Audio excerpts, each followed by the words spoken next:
आशुतोष।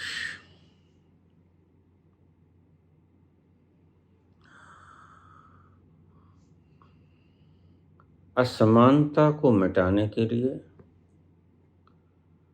बाबा आप असमानता की बातें करने लगे। क्या ये ठीक रहेगा कि किसी के लिए 200 रुपये का गैस सिलेंडर और किसी के लिए 5,000 7,000 का गैस सिलेंडर? बात को समझिए और एक शब्द को लिख लीजिए अपने हृदय पटल पर। असमानता को मिटाने के लिए असमानता का ही सहारा लेना पड़ेगा। Diamond cut diamond, iron cuts iron. बस एक यही अहिंसक वे है, बाकी सब वे हिंसात्मक हैं। वो मार्कस का है, वो माओ का है, वो स्टालिन का है, वो लेनिन का है। सभी मार्ग हिंसा के। मैं तुम्हें अहिंसात्मक रूप से उस स्थिति में खड़ा कर दूंगा जहां कोई अपनी बेटी और बेटे की शादी में सोने की पोशाक न पहने और कोई व्यक्ति अपनी बेटी की शादी के लिए कर्ज ना लेता फिरे, अपना मकान गहने करता ना फिरे। इस असमानता को मिटाने के लिए मैं जिनके पास ज़्यादा है उनसे ले लूँगा और जिनके पास नहीं है उन्हें बांट दूंगा। ऐसे मिटेगी असमानता और धीरे धीरे मिटेगी। इसलिए जिनके पास नहीं है उन्हें 200 रुपये का गैस सिलेंडर, 40 रुपये का पेट्रोल, जिनके पास बहुत है उनको 7,000 रुपये का गैस सिलेंडर, 5,000 रुपये का गैस सिलेंडर। मैं गलती से पिछली बार 25 करोड़ की जगह 35 करोड़ बोल गया। वैसे तो 35 करोड़ भी हो जाएगा। समय की रफ्तार के साथ नेटवर्थ आपकी बढ़ती जाएगी। लेकिन अगर उस विराट ने इस मुख से 35 करोड़ निकलवाया है तो 35 करोड़ भी हो जाएगा, आप चिंता मत करो। लेकिन एक बार भारतवंशियों को समानता के ऊपर आने दो। जैसे आज सब कुछ असमान हो गया है, आज समानता पाताल में धंस गई। असमानता ही असमानता नजर आती है चारों तरफ। अब देखिए, कोई आरएसएस का भगत है, वह वाइस चांसलर की कुर्सी पे बैठा है बिना पढ़े लिखे, और एक पीएचडी की डिग्री से संपन्न है, रातों रात जागा है। उसने बेचारे ने मेहनत की है, मास्टर डिग्री भी है, डायरेक्टर ऑफ फिलोसफी भी है, और भी बहुत सी डिग्रीज हैं, लेकिन कारोबार नहीं, रोजगार नहीं। वह क्या करे? इस असमानता को मिटाने के लिए जिन्होंने असमान किया है उनसे ले लेना है, और जो गरीब हैं, लाचार हैं, जो मजलूम हैं, उनको दे देना है। यही है एक अहिंसक वे। वर्षों बीत जाएंगे, 5 वर्ष में मैं बराबरी पर ला दूंगा। यद्यपि मैं राज्य सत्ता नहीं संभालूंगा, मैंने आपसे पहले भी कहा, और मुझे एक योग्य प्राइम मिनिस्टर की जरूरत पड़ेगी, और भी बहुत सी योग्यता से भरपूर ब्यूरोक्रेट्स मोदी जी के अंडर काम ना किया।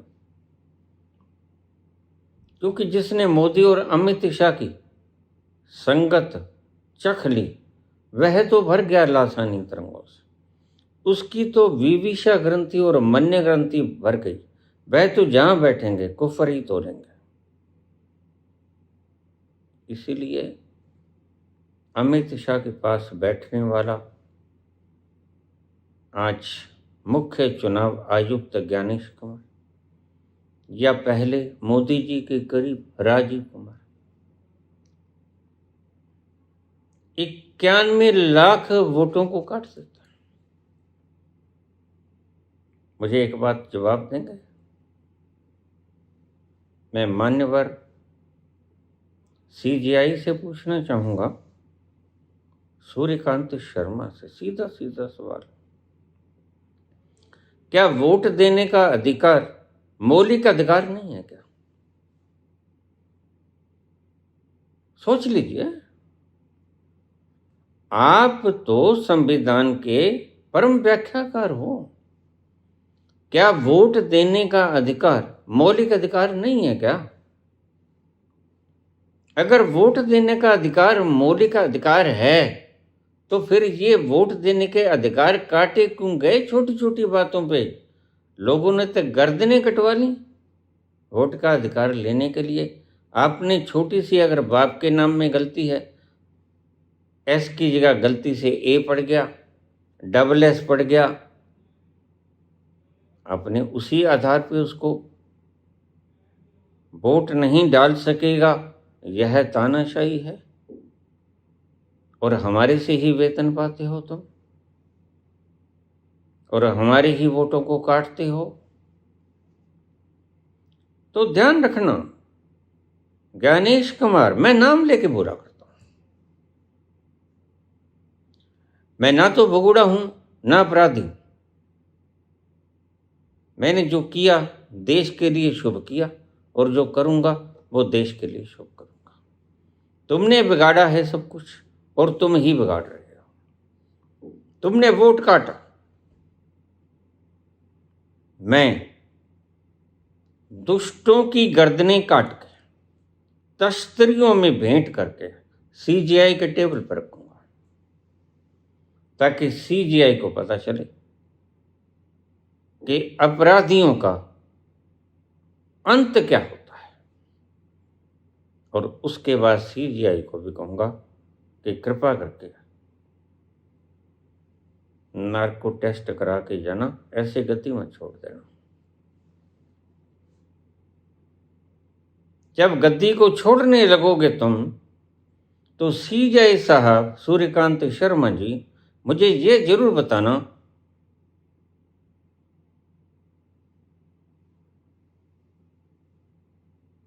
कि आपने क्या क्या अपराध को माफ करने में कितना कितना पैसा लिया है रिश्वत के तौर पे, या इससे पहले जिस जिस भी न्यायालय में रहे आप, वहां आपने किस किस में न्याय को पलट के फैसले में बदल दिया और कितना कितना पैसा वसूल किया। हम तुम्हारी रगों में से निकाल लेंगे सत्य को। ये 75 साल का बूढ़ा आज 20 साल के नौजवानों में सत्य का संचार करने के लिए उठ गया। आपको पता है 84 साल के बूढ़े ने, श्री कृष्ण ने 40 लाख लोगों की गर्दनों को कटवा दिया था। क्यों? क्योंकि वो गलत पक्ष में खड़े थे। जो बिक गया वह गलत पक्ष में खड़ा हो गया, क्योंकि मेरे पास इन अपराधियों की प्रूफ है।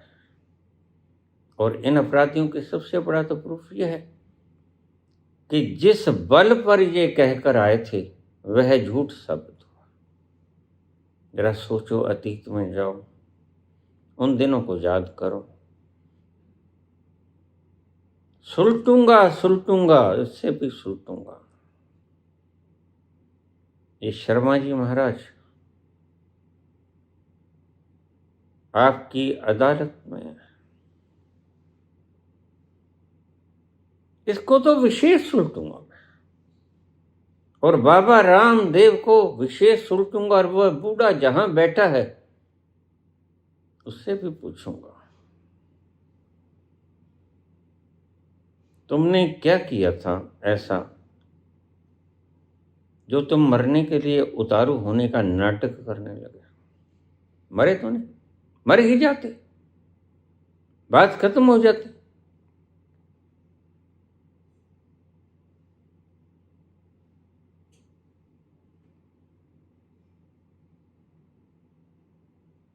आपसे भी पूछा जाएगा महाराज, और सभी से पूछा जाएगा। मैंने पहले भी कहा था, अगर कोई देश में किसी भी न्यायालय में हाथ ऊंचा करके, देखिए 2-4 साल हो गए पहले पहले तो आदमी ऐसे ही होता है। जो 2-4 साल से लगा है वह तो ईमानदारी है, अभी उसे खून की खुशबू आने नहीं लगी, अभी खून की खुशबू आएगी, फिर शुरू होगा सारा सिलसिला। और मेरे पास सभी जजेस के नाम लिखे, मेरे पास लिखा है मुक्तसर के भीतर एडिशनल जज ने कैसे, किस केस में क्या कितने पैसे खाए थे। मेरे पास लिखा है डबवाली में कौन से जज ने किस से कितने पैसे खाए थे, सबको घसीट लूंगा मैं। आज न्यायालय विकृत है। जो न्याय की परम चौखट थी, जो भगवान का दरबार माना जाता था, वह पैसों की खनखनाहट में अन्याय के फैसलों पर आ गया है। सबके नर्क होंगे, और मैं आपसे पहले बता दूं, नारको ही हमारा मुख्य आधार होगा।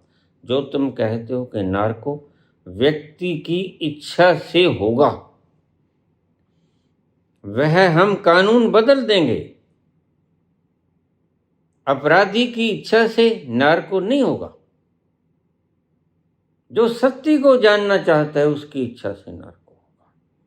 मेरा नारको प्रभाव, आप सबसे पहले मेरा प्रभाव, फिर मैं योग्य हो जाऊंगा आपका नारको की डिमांड रखने के लिए। मुझे कोई एतराज नहीं।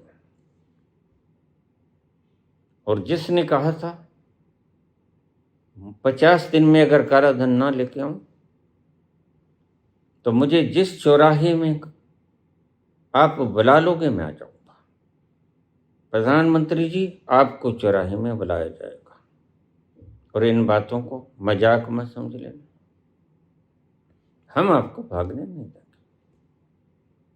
बस थोड़ा इंतजार करो, 24-25 तारीख की अर्धरात्रि को मेरे 14 वर्ष का संकल्प पूरा हो जाएगा। 14 वर्षों से मैंने इसी तप और तपश्चर्या में अन्न का एक दाना भी नहीं खाया, मात्र 3 वक्त चाय पीता हूं थोड़ी थोड़ी। इसी आशा में, जीवेषण तो नहीं है, लेकिन इसी आशा में जिए जा रहा हूं कि मेरे इस पुण्य भूमि को पुनः सोने की चिड़िया कैसे बना के जाऊं। दिन भर रात मैं भीतर बैठा अपनी मस्ती के आलम से जैसे ही बाहर आता हूं तो मुझे मेरी मातृभूमि की याद बड़ी सताती। कहाँ थे हम, कहाँ आ गए, और किन के कारण आए, वो दुष्ट आज भी मौजूद है। 100 साल पहले एक संस्था चली थी आरएसएस, और मैंने आपसे कहा था मैं उसका नाम निशान मिटा दूंगा।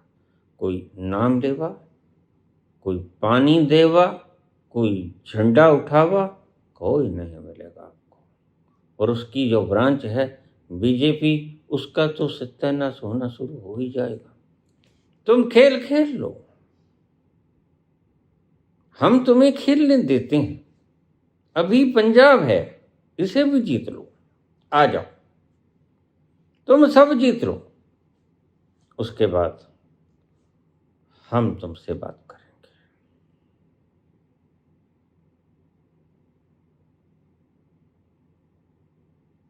तुमने लोगों की जिंदगानियों को छीना है। लोग मर गए, तुमने जाके खोज खबर नहीं ली।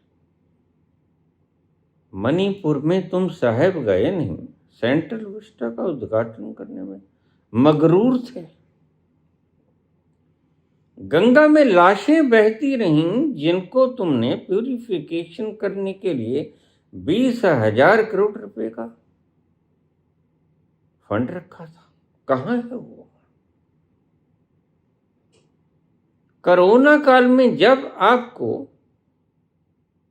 मैनेजमेंट करनी चाहिए थी ऑक्सीजन की, उस वक्त आप पश्चिम बंगाल में वोट मांग रहे थे। सिर्फ 5 साल पहले की बात है। और आखिर में आपने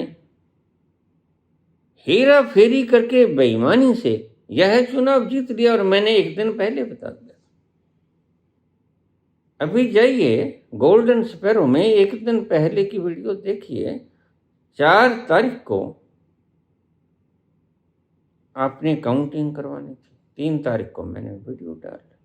काउंटिंग तुम्हारी कल होगी, रिजल्ट सबने बता दिया। अब मैं बता देता हूं, बेईमानी से जीत गई है बीजेपी।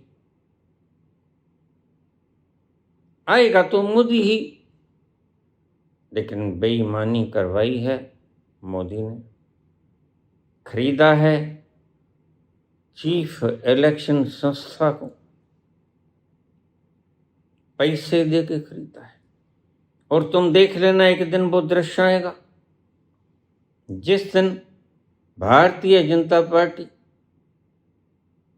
चीफ मिनिस्टर की सौगंध उठाएगी। तुम्हारे सामने वो दृश्य आएगा।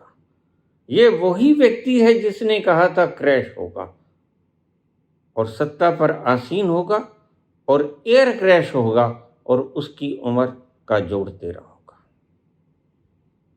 मुझसे बहुत लोगों ने पूछा नाम, मैंने उनको नाम बता दिया था। शरारत मुझे पता है किसकी। अभी वक्त आने दो, उसको दंड मैं दूंगा। शरारत तो तुम्हें पता है। भारतवर्ष में जो भी मरता है ऐसी मौत, उसका एक ही व्यक्ति जिम्मेदार होता है। वह कौन? अमित शाह। इच्छा होती है मार देने की,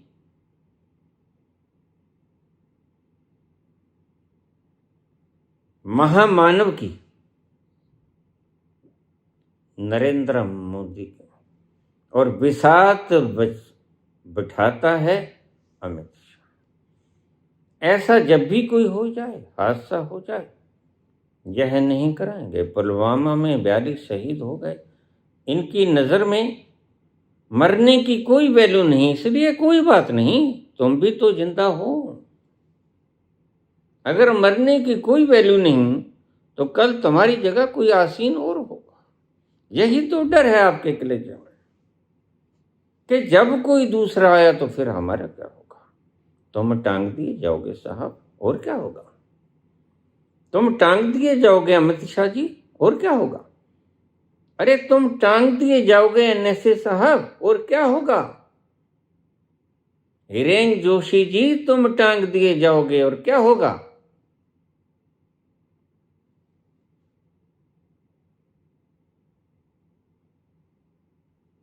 मैं सत्य की आग लगाने आया हूं। आग असत्य की तुमने फैला दी, अब मेरा काम शुरू है। सत्य की आग अब मैं फैलाऊंगा, फैला रहा हूं। इसलिए मेरे शब्दों को सावधानी से सुन लिया करो। जनता सुने न सुने, अधिकारीगण अवश्य सुन लिया करें कि उनका भविष्य के गर्भ में क्या लिखा है। समझ जाएंगे जिन्होंने भी ये बिसात उठाई। आज हिंदुस्तान के चेहरे पर कालिक ही कालिक है, तवे का उल्टा पासा। कौन देश तुम्हारी इज्जत करता है। सब देशों के आगे तुम बड़े नाचने के प्रयास करके आ जाते हो। वहां से तुम तकनीक ले आते हो इलेक्शन को जीतने की, वहां से तुम दबवा के आ जाते हो अपनी सारी फाइल्स को, लेकिन उगाड़ने वाले बैठे हैं साहब, उगाड़ लेंगे। तो मैं असमानता पैदा करने की बात नहीं कर रहा, मैं असमानता को असमानता से ही समानता में परिवर्तित कर दूंगा। ये थोड़ा सा तुम्हें मुश्किल लगेगा। और तीसरी बात और तुम्हें बता दूं, पहली तो ये कि जो गरीब है 1 करोड़ रुपए तक का, उसको 200 का गैस सिलेंडर, 40 रुपए का पेट्रोल, उससे आगे सारी व्यवस्था मैंने बता रखी है। लेकिन इसके बावजूद भी कुछ व्यक्ति हैं जो कुछ देश से ज्यादा प्रेम रखते हैं। पता चल जाएगा, जो कहते हैं जब 100 रुपये पेट्रोल हुआ था और जब गैस सिलेंडर 800-900 का हुआ, 600-700-800 का हुआ, वो कहते हैं हम तो 5000 भी दे देंगे। पेट्रोल कहते हैं हम तो 500 भी दे देंगे। वो नाम मैंने नोट किया, मेरे बंदों ने सब नोट किया हुआ है, मेरे जासूस सब जगह हैं, लेकिन अहिंसात्मक ढंग से बड़े शांत हैं, उनका तुम पता ना लगा सकोगे। वो साहेब जो 500 रुपये दे सकता है, उसे 40 में पेट्रोल, हम कोई पागल हुए हैं क्या? उसके पास है भाई कुछ, तो उससे 500 ही लेंगे हम।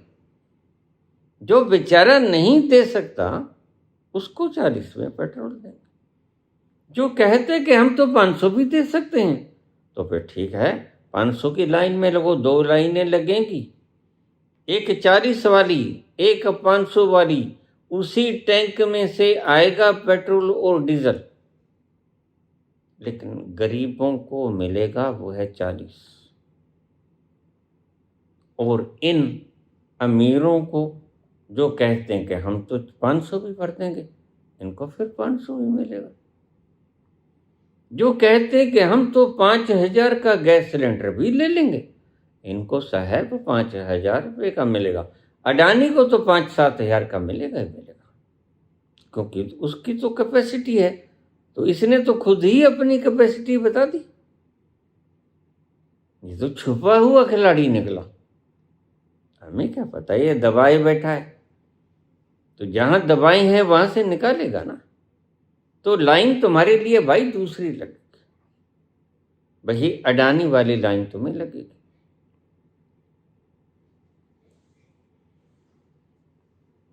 अब इससे बाद का मुद्दा आता है मिलावटखोरी। आज हर चीज में मिलावट है, सब्जी में मिलावट, फल में मिलावट, दूध में मिलावट। एक छोटी सी चुटकुलाबाजी कर ले। मालिक ने पूछा रामू से, रामू, हाँ मालिक, देसी घी में सूअर की चर्बी मिला दी? जी मालिक। अच्छा ठीक किया, और जरा बताना, ये लाल मिर्च में गेरुआ मिला दिया ईंटों का? हाँ मालिक। और नमक में बांटा, वो भी मिला दिया मालिक। और गरम मसाला जो सबसे ज्यादा महंगा होता है, उसमें घोड़े की लीद मिला दी जनाब, सबसे पहले तो वही मिलाई थी। अच्छा तो चलो फिर गंगा स्नान करा। आज हर चीज में मिलावट है। इंजेक्शन लगा के ऑक्सीटोसिन, जिसने कभी क्रिकेट का चौका नहीं लगाया वो बीसीसीआई का अध्यक्ष, आईसीसी का अध्यक्ष है, और जिसने कभी चुनाव नहीं लड़ा वो आज विधायक है। हमारा देश किधर जा रहा है? हम बिल्कुल निरोल मेरिट बेस के ऊपर लोगों के उनके सही स्थान पर बैठाएंगे। इसलिए मैं तुम्हें बार बार कहता हूं, पढ़ो, खूब पढ़ो, या खेलो, खूब खेलो, ताकि तुम भारत माता का सिर गर्व से ऊंचा कर सको। यहां बेटियों, तुम चिंता मत करना। ब्रजभूषण शरण सिंह कितनी भी शरारत खेल गया, हम जानते हैं, सब उगड़ जाएंगे, कोई छुपा नहीं रहेगा। सब ने जिन्होंने पाप किए हैं, सब कंस उघाड़ दिए जाएंगे। कंसों के लिए इस भारत भूमि पर कोई स्थान तिल मात्र भी शेष नहीं होगा। जो मिलावटखोरी करेगा, जो अध कच्चे फलों को रसायनों के द्वारा पकाएगा, जो पपीताओं में खराब रसायनों का, तरबूजों में खराब रसायनों का प्रयोग करके उनको रंगत देने की कोशिश करेगा और आदमी के जीवन से खेलेगा, वह फिर समझे कि अपने ही जीवन से खेल रहा है। उनके लिए सख्त से सख्त सजा मुहैया कराई जाएगी। और एक बात को आप अच्छे से समझ लो, जिसने जीवन से खिलवाड़ किया, वह चाहे मिलावटखोर हो, चाहे यौन अपराधी हो, उसने कहीं भी जाकर छोटी छोटी बच्चियों के लेग पीस उबाल कर खाए, या जिसने यहां जहर युक्त फल, लोग तो सोचते थे कि फल खाएंगे, विटामिन मिनरल्स सब जरूरी चीजें मिल जाएंगी, लेकिन मिली उन्हें मौत। तो जिन्होंने दूसरों को मौत दी, उन्हें कानून मौत देगा। हम नहीं, हम कानून के सुपुर्द कर देंगे। और याद रखना, कानून के सुपुर्द उस कानून के सुपुर्द करेंगे जो बिका हुआ न्याय न हो, जो सच में न्याय हो, जिसके ऊपर ही ना लिखा हो सत्यमेव जयते, जो सत्य में ही सत्य की जय करता हो, जो पैसे लेके न्याय को फैसलों में ना बदलता हो। मेरी बात थोड़ी गहरी है, ध्यान से सुनना। वो फिर चाहे गोगोई को भी बुलाएंगे। तुमने 6 साल राज्यसभा का मेंबरशिप लेने के लिए खुदा से पूछा था या भगवान से पूछा था? और चंद्रचूड़ जी तो कहते हैं मैंने भगवान से पूछा था। और मैंने कहा खुदा से क्यों नहीं पूछा? अल्लाह से भी पूछ लेते, क्योंकि मसला तो मंदिर मस्जिद का था। और फिर तुमने सही जगह पे राम मंदिर बना लिया। राम मंदिर बनाना है तो मैं बनाऊंगा राम मंदिर, क्योंकि मैं उस एक्चुअल स्थान को जानता हूं जहां राम लला का जन्म हुआ था। तुमने आज वाकई ही मस्जिद के ऊपर, मंदिर के ऊपर मंदिर खड़ा नहीं किया, तुमने बौद्धों की जगह के ऊपर मंदिर बना लिया। यह ना तो बाबरी मस्जिद थी, ना यह राम मंदिर राम लला का जन्म था। राम लला का मंदिर मैं बनाऊंगा, क्योंकि मैं उस सही स्थान को निशानदेही कर दूंगा। और वहां से आप खोद के देखना, वहां से आपको सब सुराग मिलेंगे। यहां से तो कुछ नहीं मिला। तुम्हें क्या मिला बता दो? कुछ नहीं मिला, सिर्फ वोटों की चाल थी। और मुझे तो वोटों की चाल से कुछ नहीं लेना। मैं तो हिंदुस्तान की असमत किस्मत को बचाने और चमकाने आया। मैं चाहता हूं गरीबों की दुआएं देके जाऊं जब भी जाऊं, क्योंकि यह मेरा आखिरी जन्म है। इसके बाद मेरा और कोई जीवन होना नहीं, जन्म होना नहीं, क्योंकि मेरी जीवेषणा अभी से खत्म है। बस जीवेषणा को किसी तरह तुम्हारे दुखों को दूर करने में प्रयोग कर रहा हूं। अजीब बात है, जिस जवाहरलाल नेहरू ने आज के मूल्य के हिसाब से 25-30 हजार करोड़ रुपए की संपत्ति भारत माता को दान दे दी, और हमारे प्रधानमंत्री ने किसी को एक कप चाय भी नहीं पिलाया। अरे जो था वो तो दे देते। वर्ण कोरोना काल में अमेरिका में मेरे भाई बहन कहते हैं हमें इतने $1000 मिल गए बैठे बैठाए, क्योंकि सरकार अपनी जिम्मेदारी समझती। सरकार कहती कि हमारे कारण तुम काम नहीं करने पा रहे हो, इसलिए हम तुम्हारे जिम्मेवार हैं।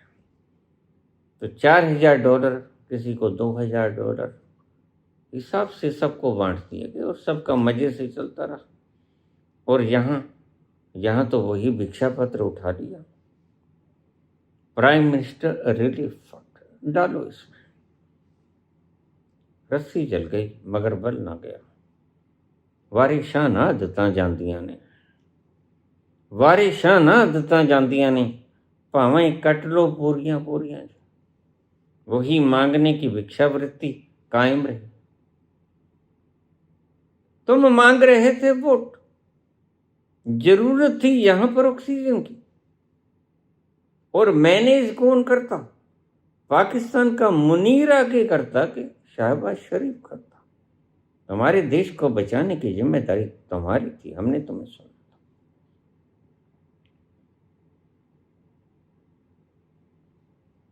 तो तुम्हारी अगर मांगने की ही आदत है, और आदत मांगने की गई नहीं और जाती भी नहीं, क्योंकि संस्कार बड़े गहरे होते हैं। यह मांगने की आदत जाएगी नहीं, यह व्यक्ति सदा ही मांगता रहेगा। यह कोई श्राप नहीं है, यह इसके भीतर के संस्कार है। यह देगा कुछ नहीं किसी को, यह सिर्फ मांगेगा तुमसे।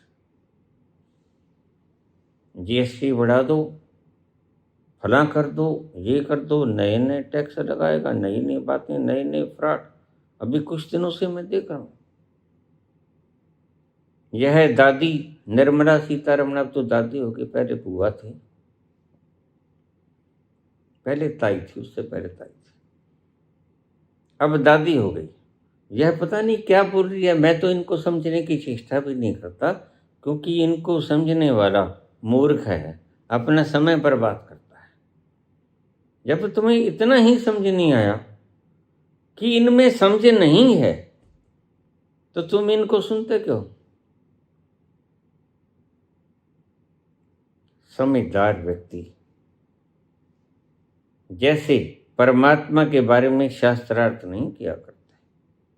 और मैं शंकराचार्य को समझदार नहीं समझता, क्योंकि वह विराट कभी शब्दों में आता है, और तुम्हारे शास्त्रार्थ तो शब्दों में ही आते हैं। वह विराट तुम शब्दों में कैसे डिफाइन करोगे? उसकी कोई डेफिनेशन है? He can not define, he is unknown and will be unknowable, यह उसकी परिभाषा है।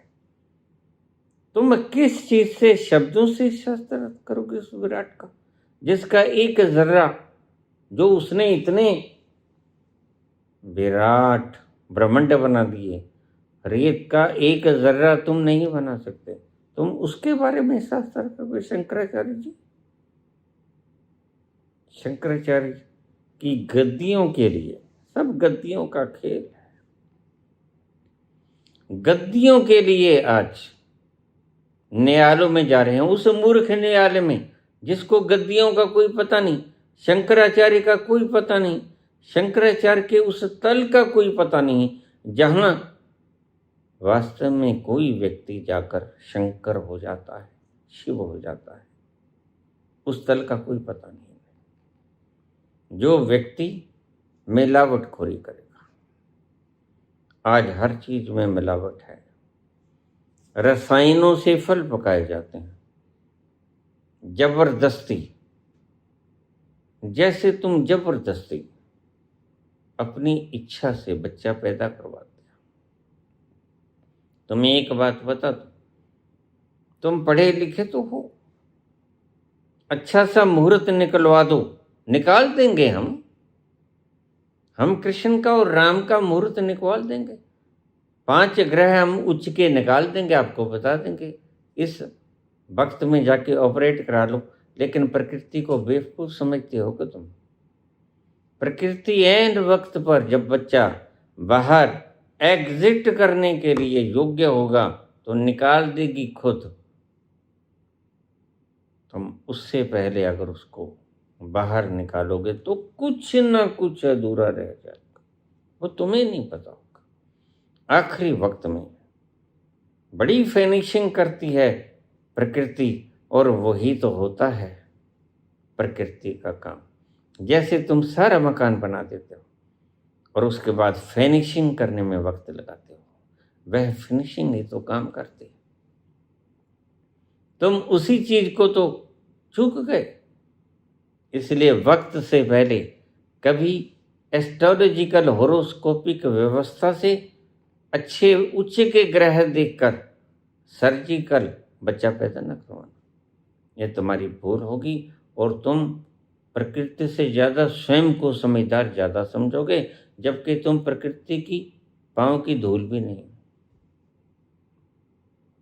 प्रकृति सर्वव्यापी और सर्वज्ञानी है। तुम अपने आप को ज़्यादा जब समझदार समझने लगते हो तो मार खा जाते हो, जहां भी समझते हो। तो मिलावटखोरों को अगर ऐसी मिलावट की कि व्यक्ति के जीवन से खिलवाड़ किया, तो उसने ऐसा समझ लो कि अपने ही जीवन से खिलवाड़ किया। समझाती है ना बात? हाँ। हमारे सबसे पहले मैं मिलिट्री को सैल्यूट करता हूँ, जिसकी वजह से हम रातों को आराम और चैन की नींद सो जाते हैं, क्योंकि तुम जागते हो। सबसे पहले तुम्हारी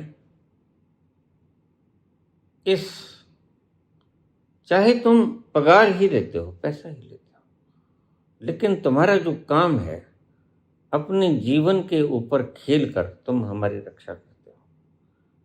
इसलिए हमारे मन में तुम्हारे प्रति बड़ा सम्मान है। सरकार अगर तुम्हारी कोई ड्यूटी लगाए, स्पष्ट इनकार कर देना, कहना नहीं हमारा ये काम है।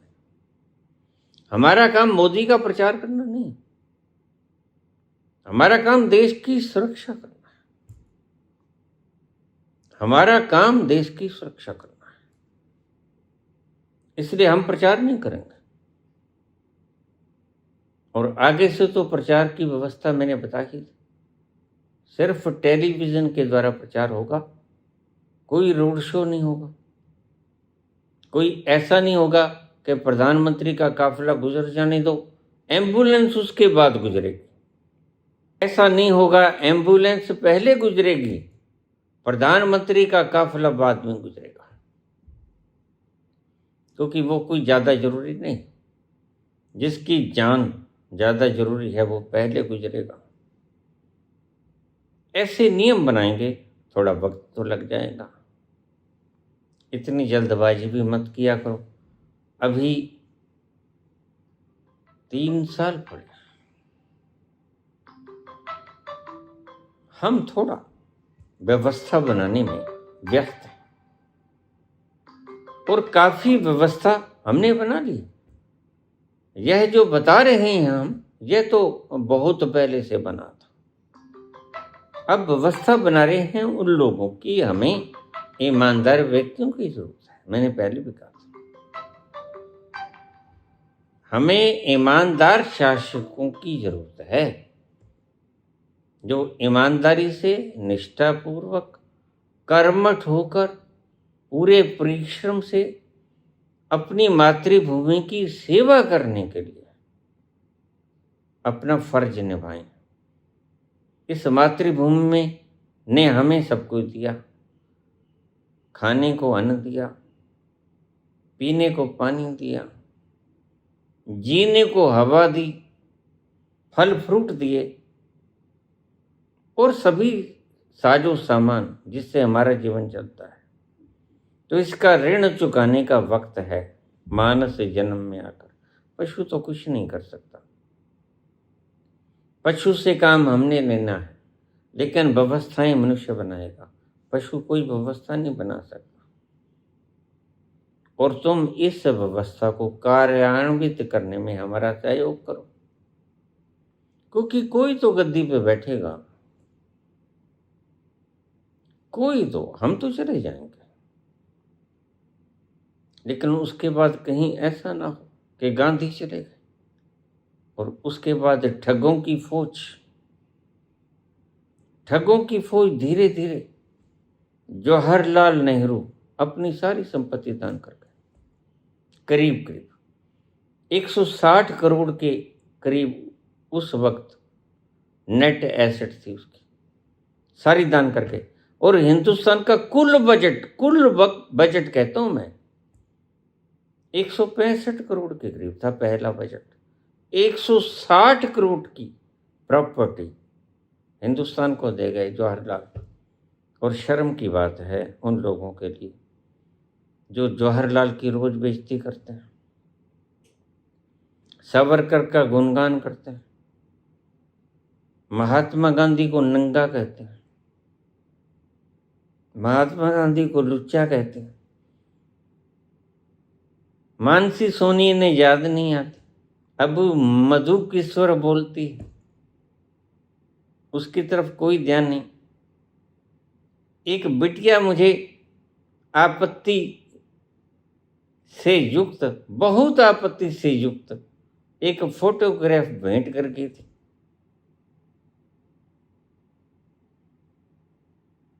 महामानव की, लो जी गुरु दक्षिणा दे दो।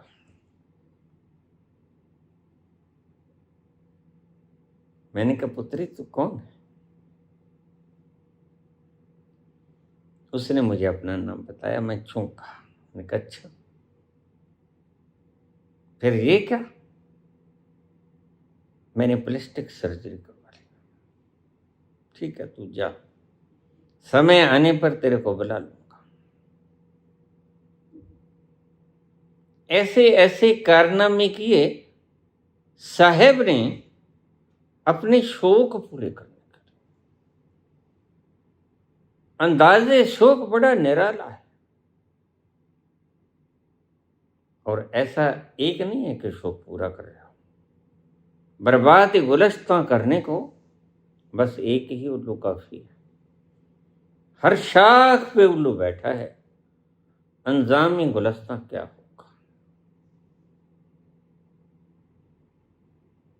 तो कहीं ऐसा ना मैं चला जाऊं और बाद में गद्दी नशीं वही लोग हो जाएं, क्योंकि हमें बेईमानी नहीं आती। राहुल गांधी सब जानते हैं, वह क्यों चूक गए लोग नहीं समझ पाए। मैं समझता था कि राहुल गांधी में सभी योग्यता है। एक व्यक्ति कहने लगा, वो थोड़ा सा ना पांव को लचक मार के फिर चलता है, वो भैया भैया कह के बोलता है, वो मोढ़ा उचकाता है। मैंने कहा तूने उससे व्यवस्था बनवानी है या उससे ब्याह करवाना है? तूने ब्याह करवाना है क्या उससे? तू तो ऐसे ही चुन रहा है जैसे वर वधू को चुनता है, वधू वर को चुनती है। अरे तूने व्यवस्था बनानी है। मूर्ख अष्टावक्र के चरण में जनक गिर जाया करते हैं, वो नहीं देखते कि इसका शरीर 8 जगह से टेढ़ा मेढ़ा है। वो उसके भीतर के ज्ञान को देखते हैं, भीतर की शांति को देखते हैं। और ये देखना, जहाँ शांति और समृद्धि होती है, भगवान कृष्ण ने कहा जहाँ शांति होती है वहाँ समृद्धि होती है, और जहाँ समृद्धि होती है वहाँ सब आनंद होता है। तुम शांति को ही, तुम असल में अपने ही पांव पे को लड़ी मार रहे हो। तुम अशांति को अशांति में बदल रहे हो, भेद पैदा करके। तुम नफरत फैला रहे हो, घृणा फैला रहे हो, अपने ही आदमियों से बम ब्लास्ट करवा रहे हो। तुमने ना पुलवामा का कोई जेपीसी बैठाया, ना पहलगाम का बैठाया, और अभी छोड़ो, अभी जो बंगाल के, क्या नाम है उनका, बंगाल के जो मुख्यमंत्री शपथ लेंगे, शुभेंदु अधिकारी, उसके पीए को मार दिया। किसने मारा? उग्रवादियों ने मारा। जरा तफ्तीश कराओ ना, पता चल जाएगा किसने मारा। ये इवेंट से कराते हैं और खुद कराते हैं। और ध्यान रखना, मैं थोड़ी सी भविष्यवाणी भी कर, मैंने थोड़ी सी दिन पहले एक वीडियो डाला था। मैंने कहा था अब थोड़ा सा कई दिनों से हेमंत बिस्वा शर्मा की तरफ ध्यान जाता है। आप ख्याल रखिएगा भाई, अजीत पवार की तरह। बस इससे ज्यादा कुछ नहीं बोलूंगा। और आप भी ख्याल रखियो शुभेंदु अधिकारी, थोड़ा ख्याल रखना, वक्त नाजुक है। आगे चले, चलो। लोगों की जिंदगानियों को खेलना इनके लिए इवेंट है। अरे भाई, अगर तुम एक्टिंग करना ही सीखने आए थे तो किसी ऐसी पाठशाला में चले जाते जहां एक्टिंग करनी सिखाई जाती है। सभी एक्टर वहां से सीख के आते हैं। फिर देश की गद्दी संभालनी जरूरी थी क्या? नहीं, इन्होंने अपने विकारों को पूरा करना था, इन्होंने अपनी वासनाओं को पूरा करना था। एक व्यक्ति की वासना का सारा मुल्क खनाजा भुगत रहा है। तुम लगे रहो मुन्ना भाई, खूब पैसा कमाओ, क्योंकि अभी साहब की वासनाएं भरी नहीं, अभी साहब की वासनाएं अधूरी हैं, अभीप्साएं बाकी हैं, और तुम भी मंदबुद्धि हो जिन्हें अंधभक्त कहते हैं। अभी थोड़ा सा मैं एक शब्द बोलूंगा, मातृशक्ति से नाराज न हो, लेकिन अभी एक शब्द बोला कपिल सिब्बल ने, गोदी मीडिया, गोदी में तो बैठो, लेकिन इतना ना बैठो। अल्फाज थोड़े से गहरे हैं, जो समझ गया वो समझ गया, बाकी अनाड़ी है। इतना मत गोदी में बैठो। हाँ हाँ, जो चाहे कर लो, जब चाहे कर लो, हम तैयार हैं, रूपरेखा सब बदल देंगे। टंगने को तैयार हो जाओ तुम, क्योंकि तुमने इतने गुनाह किए हैं, वे काबिले माफी नहीं। किस किस गुनाह पे तुम्हें बख्शा जाएगा? और प्राइम मिनिस्टर सोच रहे हैं कि मैं प्राइम मिनिस्टर बना दूंगा अमित शाह को, जिसको सभ्य समाज के अंदर जाना एक रोग की तरह माना गया था सुप्रीम कोर्ट के द्वारा, कि ये व्यक्ति सभ्य समाज के लिए खतरा है। नरेंद्र मोदी और तड़ी पार अमित शाह, वही व्यक्ति आज देश की गद्दी पे बैठे। इसलिए ऐसे हालात है, तुम बोल भी नहीं सकते ठीक तरह से। और इनके बाप दादों ने कोई कुर्बानी भी नहीं दी। इनकी चिड़ी मरना तो दूर मूर्छित भी नहीं हुई।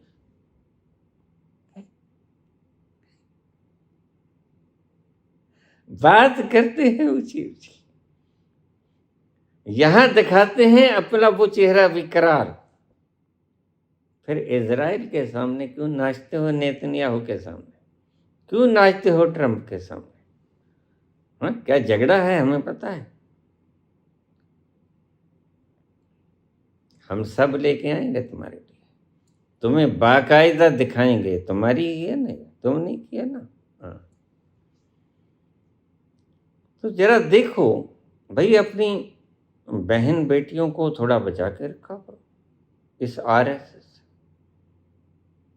क्योंकि हाँ, कोई बात, तुम थोड़ा सा उछल सकते हो, कोई बात, उछलो उछलो उछलो। जो गर्म तवे के ऊपर जब पानी गिराते हैं ना, तो पानी झट से वाष्प बन जाता है और टच टच की आवाज आया करती है। बस वही है तुम्हारा उछलना। तुम उड़ने की तैयारी में हो। एक एक का निपटान होगा, एक एक का निपटारा होगा।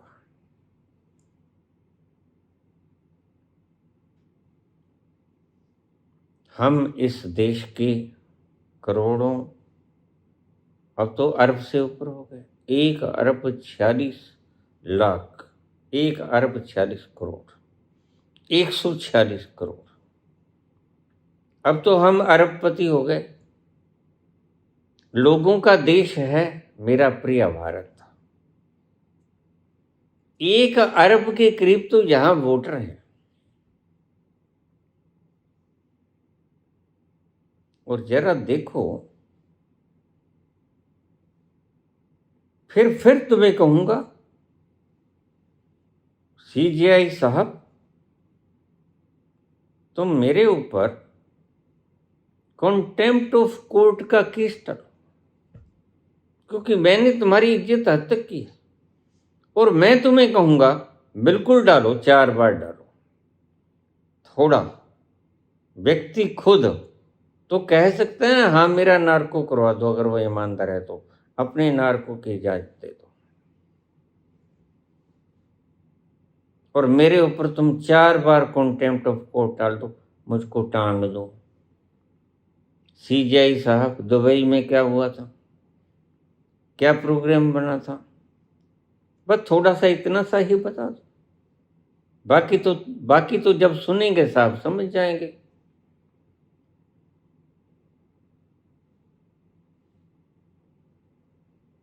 सभी न्यायपालिकाओं से मैं अभी से आग्रह करूंगा, आने वाली सरकार हमारी होगी। बेईमान व्यक्ति ज्यादा देर तक टिका नहीं करता। बेईमान व्यक्तियों ने 12 सालों के बाद, हमारे पंजाबी में कहावत है कि रूड़ी की भी सुन ली जाती है। 12 साल हो गए, नहीं हो जाएंगे जून को, तो रूड़ी की भी सुन ली जाएगी। बहुत दुख भोग लिया, हमें कष्ट है, हम शर्मिंदा हैं कि छोटी बच्चियों के लेग पीस खाने वाले जिंदा हैं। हम बहुत शर्मिंदा हैं बच्चियों कि तुम्हारे लेग पीस खाने वाले अभी जिंदा हैं। अमेरिका की पढ़ी लिखी जनता उनके घर के आगे तो आ गई, लेकिन कॉलर से पकड़ के डोनाल्ड ट्रंप को बाहर नहीं लेके आई, नेतन्याहू को बाहर नहीं लेके आई।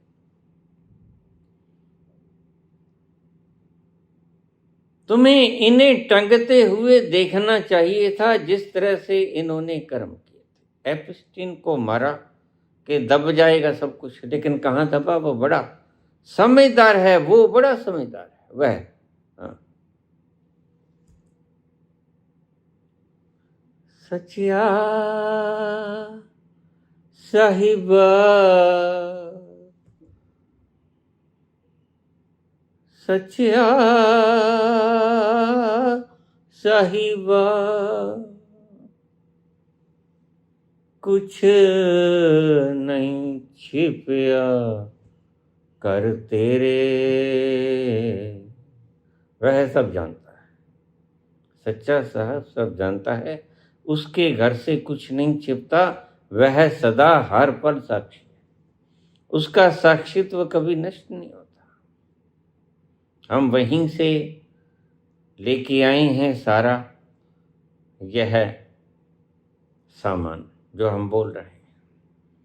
यह किसी आदमियों ने नहीं हमें बताया, यह उस प्रज्ञा ने हमें बताया जिसके भीतर कोई भी संत जाकर प्रज्ञा में स्थित हो जाता है। उस प्रज्ञा ने हमें बताया। सो बच्चियों, हम शर्मिंदा हैं, डोनाल्ड ट्रंप अभी जिंदा है, नेतन्याहू अभी जिंदा है, अभी छोटी बच्चियों के लेग पीस खाने वाले नरेंद्र मोदी अभी जिंदा हैं, हरदीप पुरी अभी जिंदा है, अभी और भी बहुत जिंदा है, अभी चटाई बिछाने वाले और लेग पीस खाने वाले हमारे विदेश मंत्री जिंदा है, और भी बहुत से लोगों के नाम आएंगे। धीरे धीरे हम सभी को उघाड़ लाएंगे। तुम शांत बने रहो। तुम मेरी वीडियोस को लोगों तक पहुंच नहीं पाती। देखिए, मेरे पास साधन नहीं। मुझे लोग कह देते हैं, बाबा आपकी वीडियोस लोगों तक पहुंचती नहीं। भाई, पहुंचाएगा कौन? आप ही तो पहुंचाओगे। अगर हम एड्स लगा देंगे तो एड्स में तुम ही तो पहुंचाओगे, और कौन पहुंचाएगा? जिसमें जो समर्था है वो समर्था पूरी करे, तुम ही पहुंचा सकते हो। तुम 4 आदमियों को पहुंचा सकते हो, ज्यादा नहीं। 4 आदमी तो तुम्हें जानते ही हैं, 4 आदमियों को तुम बता सकते हो। जब मैं बोला स्पिरिचुअलिटी पे, तो मैंने नहीं कहा तुम फैलाओ, क्योंकि यह तो अपनी अपना रस होता है। किसी को रस चाहिए, किसी को नहीं चाहिए, अभी किसी को भोग चाहिए तो ठीक, लेकिन यह तो सभी को चाहिए। न्याय किसे नहीं चाहिए? कोई ऐसा धरती पे व्यक्ति है जिसको न्याय नहीं चाहिए? कोई व्यक्ति ऐसा नहीं। और हम न्याय देने के लिए यह सारा सिस्टम बना रहे हैं न्याय के लिए। सबको न्याय मिलेगा, किसी को अन्याय से युक्त नहीं रहने देंगे। जिसके साथ अन्याय हुआ, देखिए, हम उसकी जिंदगी तो नहीं लुटा सकते, लेकिन उनके वालिदान को, उनके वारिसान को हम ठंडक जरूर दे सकते हैं। अब वो वक्त चला गया जब 8 साल में किसी निर्भया को न्याय मिलेगा और उसके माँ बाप 8 साल तक अपनी बेटी की दुर्गति इस ढंग से होती हुई देखने के बाद 8 साल उनकी आंखें तरस जाएंगी, और एपी सिंह जैसे दुष्ट वकील नहीं होंगे। तुमने दुष्टता का ठेका ले लिया पढ़ाई करके। तुम दुष्ट के पक्ष में जो व्यक्ति हार जाएगा, उस व्यक्ति का हम लाइसेंस रद्द कर देंगे, ताकि आगे से वो जहमत ना करे और उसको दंडित करेंगे। यह होगा हमारा न्याय का व्यवस्था। जब तुम जानते थे इन्होंने रेप किया और उसके बाद कितनी बुरी तरह से उसे मारा, तुम्हें शर्म नहीं आई? अभी पीछे कोई कांड हो गया था, वहां एपी सिंह बोले और बड़े करुणावश बोले स्त्रियों के प्रति, बच्चों के प्रति। मैंने कहा, वाह रे दोगले पंछी, तूने तो बाकमाल का बयान दिया है। तुम वही हो ना? बिल्कुल वही हैं जिन्होंने 4 आदमियों को, एक को तो खैर 5वां तो कहते हैं कि नाबालिग था। अगर कोई वकील केस हार जाता है, खास तौर से देखिए, ये जो लेन देन के दीवानी केस हैं, मैं इनकी बात नहीं करता। जो हल्के फौजदारी केस हैं उनकी भी मैं बात नहीं करता। मैं बात करता हूं रेयरेस्ट ऑफ रेयर्स। पहले तो रेयर कम होते हैं, फिर रेयर में से भी रेयरेस्ट। उसको जो वकील उठाएगा और हार जाएगा, फिर वो आगे से सुप्रीम कोर्ट के दर्शन नहीं कर पाएगा। समझा गई बात एपी सिंह जी? सुन लेना, मेरे प्रवचन को सुन लिया करो। बड़ी मुश्किल से दिल की बेकरारी को कराराया, बड़ी मुश्किल से, कि जिस जालिम ने तड़पाया उसी पर हमको प्यार आया, बड़ी मुश्किल से दिल की बेकरारी को करार आया, कि जिस जालिम ने तड़पाया उसी पर हमको प्यार आया, बड़ी मुश्किल। जिस व्यक्ति ने रेप किया और इतने घिनौने ढंग से कत्ल किया उस बच्ची का, उस पर तुम्हें प्यार आया। वाह अल्लाह।